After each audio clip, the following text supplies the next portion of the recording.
नमस्कार दोस्तों, आपका स्वागत है पूजा घर स्टोरीज की इस वीडियो में, जहां हम बात करने वाले हैं कुछ ऐसे ग्रंथों और कहानियों की जिनमें छुपा है एक ऐसा ज्ञान जो हमेशा से सबके लिए नहीं था।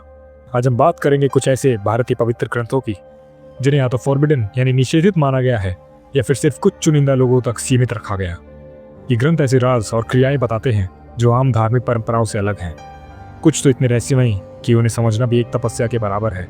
तो चलिए शुरू करते हैं। कुलरनावा तंत्र वमचारी यानी लेफ्ट हैंडेड पाथ। सबसे पहले बात करते हैं कुलरनावा तंत्र की। ये ग्रंथ शक्तिज्म यानी देवी की उपासना का एक मुख्य तंत्र है। इसमें वमाचर का जिक्र है, एक ऐसी साधना जो समाज के नियम तोड़ती है, जैसे मांस खाना, मदिरा पीना, मत्स्य यानी मछली का भोग, मुद्रा यानी कोई रहस्य संकेत, और मैथुना यानी गुप्त और कभी कभी निषेधित संबंध। इन पांचों को पंचमकारा कहते हैं, लेकिन ये सब बाहर से देखने पर जितना सामान्य लगता है, अंदर से ये एक प्रतीक है, एक परीक्षा जिसमें तपस्वी अपने सामाजिक और मानसिक बंधन को तोड़ देता है। इस तंत्र का स्पष्ट संदेश था, जब तक आप सामाजिक डर से मुक्त नहीं होते, आप मोक्ष की ओर नहीं बढ़ सकते। इस वजह से इस तंत्र को हमेशा सिर्फ कुछ गिनी चुनी परंपराओं में पढ़ाया गया और आम जनता से दूर रखा गया। काली तंत्र और शव साधना। अगला ग्रंथ है काली तंत्र। इसमें एक ऐसी क्रिया का वर्णन है जो सुनने में रोमांचक लगती है। शव साधना, एक मृत शरीर पर ध्यान लगाना। कल्पना कीजिए, एक अघोर तपस्वी शमशान घाट में एक लाश पर बैठकर देवी काली का आवाहन कर रहा है। ये क्रिया भय और मृत्यु के प्रतीक डर को तोड़ने के लिए की जाती है, और यहाँ भी इस ग्रंथ ने स्पष्ट कहा है, जो भक्त बिना शव साधना के देवी को पूजेगा उसे नरक में पतंग भुगतना पड़ेगा।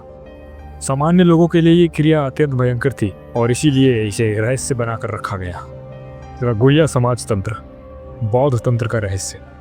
अब चलते हैं वज्रयाना बौद्ध धर्म की ओर, जहाँ गुह्य समाज तंत्र का एक प्रमुख स्थल है।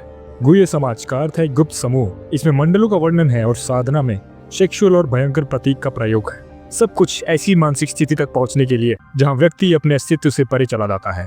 बौद्ध तांत्रिक परंपराओं में ये ग्रंथ इतना रहस्यमय था कि शिष्यों को सिर्फ गुरु के मुख से सीखने की अनुमति मिलती थी। लिखित ग्रंथ को समझने की इजाजत सबको नहीं थी। आज भी संस्कृत के कई तंत्र ग्रंथ सिर्फ तिब्बत के अनुवादों में जीवित हैं। नंबर 4, परशुराम कल्पसूत्र, जैन धर्म का गुप्त तंत्र। आपको जानकर हैरानी होगी कि जैन धर्म जैसे अति एसेटिक धर्म में भी एक रहस्य ग्रंथ है, परशुराम कल्पसूत्र। ये ग्रंथ तांत्रिक क्रियाओं पर केंद्रित है। कबल, क्रियाएं, मंत्र और कुछ ऐसे गुप्त प्रयोग जिन्हें आम जैन साधुओं के लिए उचित भी नहीं माना जाता। ये दिखाता है कि गुप्त रहस्य और साधनाओं का संसार सिर्फ हिंदू या बौद्ध तंत्र तक सीमित नहीं था। भारतीय धार्मिक धरोहर में यह हर जगह कुछ न कुछ रूप में मौजूद था। तो दोस्तों, जब हम इन ग्रंथों के बारे में सोचते हैं तो ये समझना जरूरी है कि फॉरबिडन होने का मतलब सिर्फ पाप या अधर्म नहीं था।